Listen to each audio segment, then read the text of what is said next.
কল্যাণী বিশ্ববিদ্যালয়ের একটা ছবি দেখাবো আপনাদের। রেজিস্ট্রার গাড়ি নিয়ে আসছেন, তার গাড়ি আটকে কয়েকজন বিক্ষোভ দেখাচ্ছে, তারপর রেজিস্ট্রার গাড়ি থেকে বেরোলেন, হাঁটতে থাকেন, কিন্তু সে সময় তার পায়ে এসে পা জড়িয়ে ধরলেন একজন মহিলা নিরাপত্তা রক্ষী।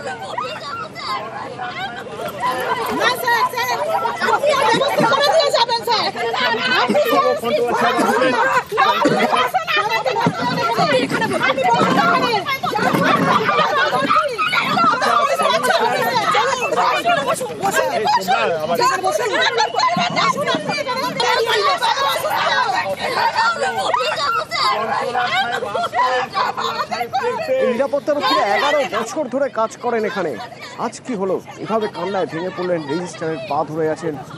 কি হয়েছে? রঞ্জিত রয়েছে সরাসরি আমার সঙ্গে, বলতে পারবে রঞ্জিত।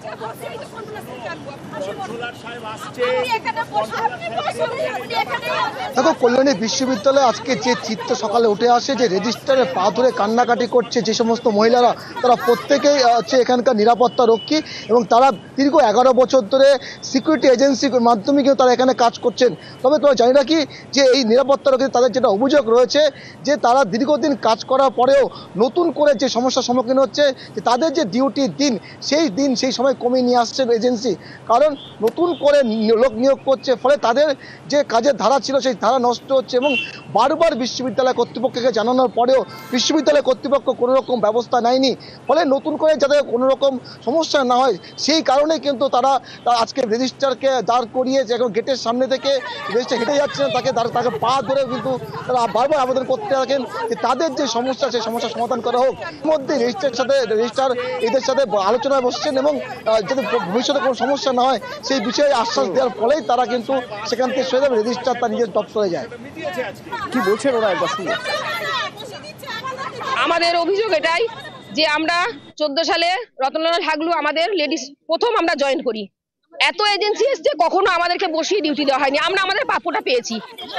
রেজিস্ট্রার বলছেন সমাধান হবে কিন্তু ডিপার্টমেন্টে গিয়ে, কিন্তু আমরা সেটা শুনবো না, কারণ আমরা এর আগেও গেছি। না আজকে আমরা রেজিস্ট্রার স্যারকে যেতে দেবো না, এখানেই সমাধান হবে, এখানেই লিখিত উনি দেবেন, তবেই আমরা ওনাকে ছাড়বো। আমরা আজকে 11 বছর হয়ে গেছে আমরা এখানে কাজ করছি, যতবারই যত এজেন্সি আসুক না কেন আমাদের কোনো চেঞ্জ নেই, আমরা যেরকম ডিউটি পেতাম সেরকমই পাচ্ছিলাম, কিন্তু এই এজেন্সি আসার পরে বলছে আপনার কালকে ডিউটি নেই, আপনাদের নাইট ডিউটি নেই, আপনারা চলে যান। রেজিস্ট্রার স্যার বলছে তোমরা ঘরে আসো, আমরা তখন মেটাবো, কিন্তু উনি ঘরে গিয়ে কিছু করবে না, আমাদেরকে উল্টো বুঝিয়ে দিয়ে তখন বলবে তোমরা পোস্টে চলে যাও। কন্ট্রোলার সাহেব বলছেন উনি আসছেন, আমরা আলোচনা করে যদি কোনো সমস্যা হয়ে থাকে, নিশ্চয়ই হয়তো কিছু সমস্যা হচ্ছে, আমরা সমাধান করব, কিন্তু ওনাদের এই বহিঃপ্রকাশটাও এটা শোভন হচ্ছে না, আমি তো ওনাদের বলছি আসুন আমার ঘরেই বসুন, আপনারা যতক্ষণ না সমাধান হচ্ছে রেজিস্ট্রারের ঘরে আসুন, কন্ট্রোলার সাহেব আসবেন, সিকিউরিটি সুপারিনটেন্ডেন্ট আসবেন, কিন্তু ওনাদের এই ব্যবহারটাও না ঠিক মানে শোভন হচ্ছে না, নট এক্সপেক্টেড। 38 কাঠা জমির লেনদেন হয়েছে, ধরুন মোটামুটি 2 কোটি ভ্যালুয়েশন।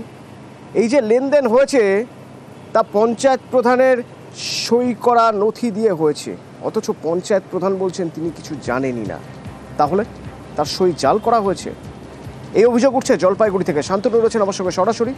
শান্তনু, অভিযোগ কার বিরুদ্ধে?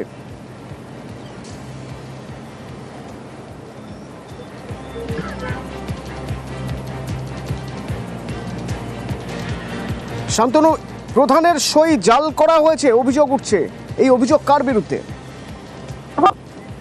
সদস্যের বিরুদ্ধে অভিযোগ দায়ের করেছেন প্রধান, গ্রাম পঞ্চায়েত প্রধান রাজেশ মন্ডল। তার অভিযোগ যে তার যে সই রয়েছে, স্বাক্ষর রয়েছে, সেটাকে কিন্তু জাল করে সার্টিফিকেট বের করা হয়েছে এবং সেই সার্টিফিকেটকে ব্যবহার করেই কিন্তু 9বার সেই সার্টিফিকেট ব্যবহার করে 38 কাঠা জমি লেনদেন করা হয়েছে, প্রায় 2 কোটি টাকার লেনদেন হয়েছে এই জমি বিক্রি করে।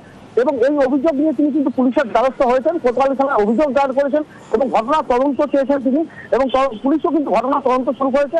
ওখানে সরাসরি অভিযোগ যে এই জমির যে লেনদেন প্রক্রিয়া এবং তার জন্য যে সার্টিফিকেট বের করা এবং তার সই জাল করার পেছনে রয়েছেন তাদের দলেরই সদস্য এবং তাদেরই পঞ্চায়েত সদস্য সঞ্জীব মন্ডল, এবং সঞ্জীব মন্ডলের বিরুদ্ধে এবং তার ছেলের বিরুদ্ধে সরাসরি নাম উল্লেখ করে কিন্তু তিনি অভিযোগ দায়ের করেছেন এবং সেই অভিযোগ দায়ের হয়েছে কোতোয়ালি থানায়। এবং অভিযোগ পাওয়ার পরে কিন্তু পুলিশ ইনভেস্টিগেশন শুরু করেছে এবং পুলিশ সুপার নিজে জানিয়েছেন যে অভিযোগের ভিত্তিতে ঘটনা তদন্ত শুরু হয়েছে এবং গোটা প্রক্রিয়াটা নিয়ে কিন্তু তদন্ত চলছে। এবং প্রধানের অভিযোগ আচ্ছা। খতিয়ে দেখছে পুলিশ এবং যে জমিকে কেন্দ্র করে এই অভিযোগ সেই জমিও দেখা খতিয়ে যাক, দেখছে পুলিশের পুলিশ। তদন্তেই হয়তো জানা যাবে সত্যিটা কি। একটা ওয়ারিশন সার্টিফিকেট দেখতে পেলাম, যেটা আমার সই নয়, সই জাল করে সেই ওয়ারিশন সার্টিফিকেট বার করে। আমার মনে হয় এটা পুলিশকে একদম কড়াভাবে তদন্ত করা উচিত এবং বিষয়টা নিয়ে দেখা উচিত। ভরত দাস যে দিয়েছে তার কাকি জীবিত, তার কাকার জমি, কাকিকে জীবিত, তাকে তার থেকে নাম বাদ করে নিজের নামে সেই জমির ওয়ারিশন বার করে সেই জমিগুলো বিক্রি করেছে এই সঞ্জিত কর্মকারের মদতে। এটাকে কি করে আপনি ভাবছেন যে এটা ছোটখাটো ব্যাপার, এটাকে কি করে আমি ছাড় দেবো? তদন্ত করবো, ইনভেস্টিগেশন হবে, তারপরে চার্জশিট করার সঙ্গে কেস আসছে। তো আমরা এখন তো কি হবে, এখন তো থানাতে কমপ্লেন দিয়েছি, হবে কেস হবে, ইনভেস্টিগেশন হবে।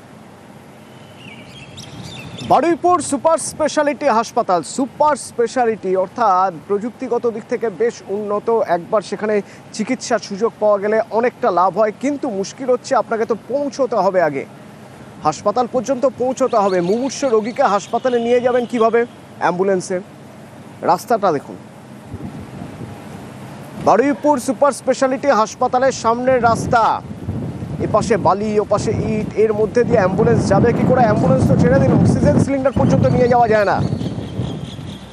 হাসপাতালে ঢোকার রাস্তা এরকম একটা গুরুত্বপূর্ণ জায়গা, এইগুলো পড়ে আছে দিনের পর দিন, কিভাবে? অর্পণ রয়েছেন আমার সঙ্গে। অর্পণ,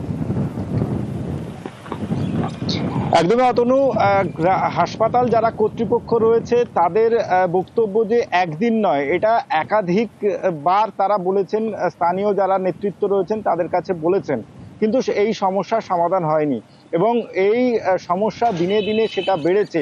এবং হাসপাতালের জন্য যেটা অত্যাধুনিক যেটা প্রয়োজন অক্সিজেন সিলিন্ডার, প্রতিদিন এই হাসপাতালে প্রায় ৮০টির মতো অক্সিজেন সিলিন্ডার লাগে। সেই সিলিন্ডারের গাড়ি পর্যন্ত দীর্ঘ ২ ঘন্টা ৩ ঘন্টা আটকে থাকছে, শুধুমাত্র এই ইমারতি দ্রব্য পড়ে রয়েছে রাস্তায়। তার সেই কারণে রোগীরা তারা হেঁটে আসতে হচ্ছে, অ্যাম্বুলেন্স আসছে না। যারা মুমূর্ষু রোগী, যারা হাঁটতে পারছেন না, তাদের কোনো ক্রমে এই বালি স্টোন চিপের ওপর থেকে নিয়ে যেতে হচ্ছে গাড়ি। আর সেখানেই যারা অ্যাম্বুলেন্স চালক রয়েছেন তারা বলছেন যে কোনো মুহূর্তে বড় দুর্ঘটনা ঘটতে পারে।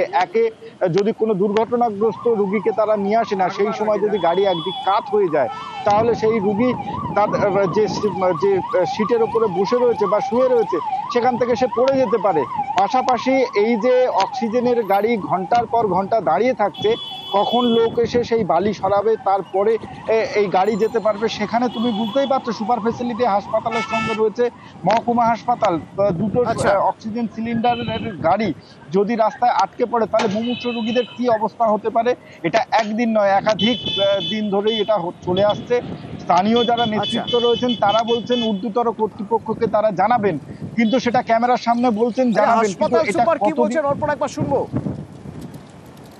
এই রাস্তাটা 2 গাড়ি বালি খালি করে পড়ে আছে, বালিগুলো মানে পুরো টোটালি রাস্তার উপরেই আছে। সাপ্লাই এখানে প্রচন্ড সমস্যা হয়। আমরা হসপিটাল কর্তৃপক্ষকে জানিয়েছি, ওখানে মানে ক্লিয়ার না করলে নেক্সট বার গাড়ি ঢুকবে বলে আমার মনে হচ্ছে না। হসপিটালের বাইরে যে সিভিল রোড আছে সেখানে বেশ কিছু ইমারতি দ্রব্য থাকার জন্য আমাদের অক্সিজেন সিলিন্ডার গাড়ি প্রায় 2 ঘন্টা ধরে আটকে ছিল। এটা হতেই থাকে মাঝে মাঝে, অ্যাম্বুলেন্স পেশেন্ট আসতে তারা আটকে রয়েছে। আমি অথরিটিকে রিকোয়েস্ট করবো, সাধারণ মানুষকে রিকোয়েস্ট করবো যে হসপিটালের রাস্তাটুকু অন্তত যাতে ছেড়ে রাখার ব্যবস্থা করা হয়। দরকার যদি পড়ে আমরা নিশ্চয়ই প্রশাসনের সাহায্য নেব। সব শুনে পদক্ষেপের আশ্বাস দিয়েছেন স্থানীয় কাউন্সিলর। কিছু অসাধু ব্যবসায়ীরা এখানে বালি সিমেন্ট এগুলো ফেলছে, স্টোন চিপ গুলো ফেলছে, তার জন্য খুবই সমস্যা হচ্ছে। অ্যাম্বুলেন্স ঢুকতে পারছে না, সব রকমেরই সমস্যা হচ্ছে লোকেদের। এই নিয়ে আমাদের ঊর্ধ্বতন কর্তৃপক্ষকে আমি নিশ্চয়ই জানাবো যাতে দ্রুত ব্যবস্থা নেয়। আর ওদিকে হাওড়ার একটি ছবি আপনাদের দেখাবো, যেখানে ছবিটা দেখুন ভালো করে, কিভাবে তাণ্ডব চালানো হয়েছে হাসপাতালে।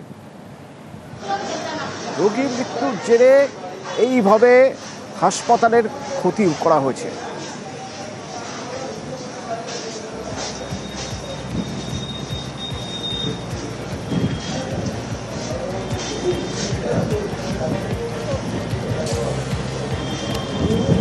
গতকাল রাতের ছবি।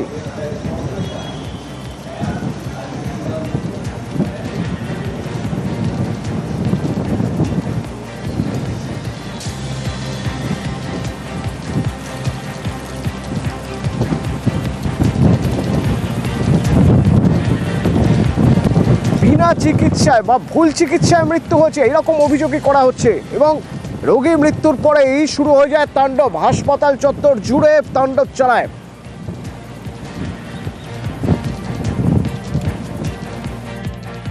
পেটে যন্ত্রণা হচ্ছিল, পেটে পাথর ছিল, তাকে এখানে নিয়ে আসা হয়েছে। আনার পরে আমাদের যে ডক্টর ছিল সেই ডক্টর বলেছিল পেন ক্লিয়ার মারাবেন না। তো এখানে আসতে আমরা বলে দিয়েছি পেন ক্লিয়ার মারাবেন না। এরা সঙ্গে সঙ্গে পেন ক্লিয়ার মারিয়েছে, মারার সাথেই সে এক্সপায়ার হয়ে গেছে। অথচ সে সুস্থ সরল অবস্থায় এসেছিল। মুখ কালো হয়ে গেছে, বুক কালো হয়ে গেছে বোনটা। এইরকম হচ্ছে যে আমরা ভাবছি যে এবার মেডিকেল সেক্টরটাই ছেড়ে দেবো, মানে এতটাই মানে ভয়। মানে পেশেন্ট তো অলরেডি অসুস্থ পেশেন্ট এসছে আমার কাছে, পেশেন্ট অলরেডি চেস্ট পেন, একবার পেশেন্ট অলরেডি ফিরিয়ে দেওয়া হয়েছে, আমাদের প্রোপ্রাইটার থেকে ফিরিয়ে দিয়েছেন যে এই পরিকাঠামো এখানে নেই। তাও ওরা মানে জোরজস্তি বললো যে এলাকার লোক কোথায় যাব আমরা রাত্রেবেলা। আমরা ঠিক আছে আমরা নমিনাল রাখছি, কিন্তু আমাদের পরিকাঠামো নেই। এবার পেশেন্টের একটা মেজর হার্ট অ্যাটাক হলো, ওখানে কিচ্ছু করার নেই। আপনারা তো মানে আক্রান্ত হতে পারছেন। আক্রান্ত ওই রকমই পরিস্থিতি ছিল, পুলিশ প্রশাসন এলো বলে আমরা একটু রেহাই পেলাম।